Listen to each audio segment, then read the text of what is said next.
When I was 14, my friend, who was a year older than me, invited me over for the night. His mom was working late, and his dad was at the gym, so it was just the two of us. We were upstairs in his room, totally absorbed in our video games, when we began hearing strange scratching noises.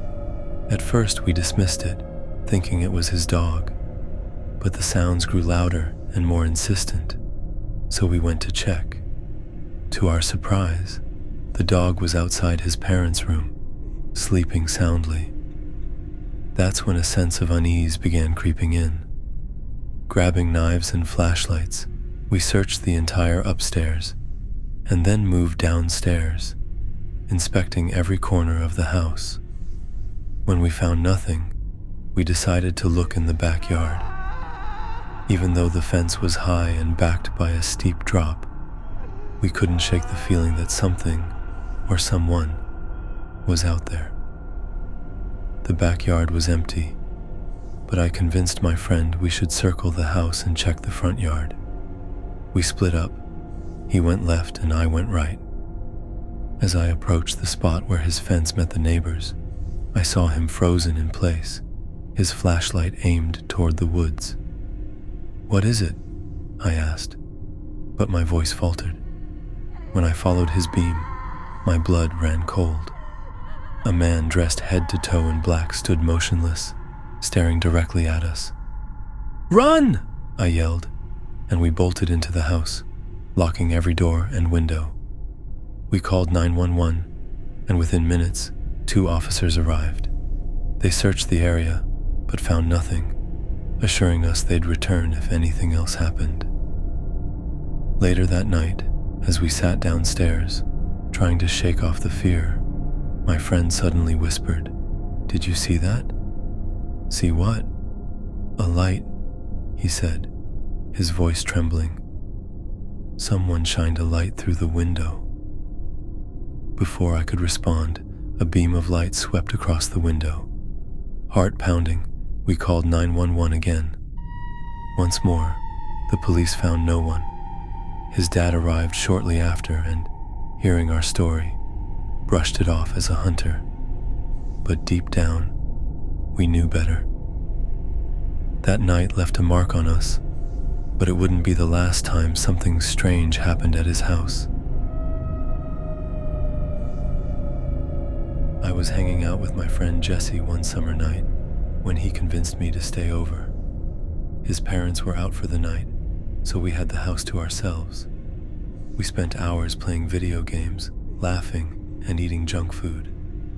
At one point, Jesse went upstairs to use the bathroom, while I went downstairs to call my mom and let her know I'd be staying over. When I returned to Jesse's room, he gave me a puzzled look. "I thought you were upstairs," he said. "I wasn't," I replied. "I've been downstairs on the phone." His expression turned serious. "I heard footsteps in the bedroom next to the bathroom," he whispered. I followed him upstairs, and he pressed his ear against the door of the room. After a moment, he slowly opened it. The room was dimly lit, but nothing seemed out of place. Still, an unsettling feeling lingered. We shut the door and went back downstairs, brushing it off as paranoia. As we continued playing games, a sudden silence during a loading screen allowed us to hear faint grunting noises from upstairs. Jesse muted the TV, and we both froze, listening. The noises stopped as abruptly as they had started, but we both knew someone was up there. "We need to leave." "Quietly," Jesse whispered. We crept to the back door and slipped outside. Jesse called the police while I, for reasons I can't explain, shone my flashlight toward the bedroom window. My heart nearly stopped when a figure stepped into view, only to duck down just as quickly. Jesse and I bolted down the street, only returning when the police arrived. As we stood outside waiting, we saw him, the man from the window, emerging from the backyard. He was tall, maybe 6'5", and looked to be in his mid-40s. We screamed for the officers, but by the time they came, the man had vanished. Inside the bedroom, they found a cloth bag with missing clothing, stolen money, and a computer that had been turned on. Though the police never caught him, the memory of that night still haunts us. It was the summer of 2008, and I was 12 years old, spending the night at my friend Calvin's house. The evening had been chaotic, so we decided to escape the noise by setting up a tent in his backyard. It seemed like a fun idea at the time. Calvin's backyard bordered a wooded area, but we weren't worried. After all, we were in a quiet part of rural New Jersey. Once the tent was up, Calvin turned off the backyard light, and we settled in for the night. I had trouble falling asleep, twisting and turning for hours. That's when I started hearing a strange creaking noise near the fence. At first I thought it was the wind, but the sound persisted. Too nervous to go outside alone, I woke Calvin and asked him to listen.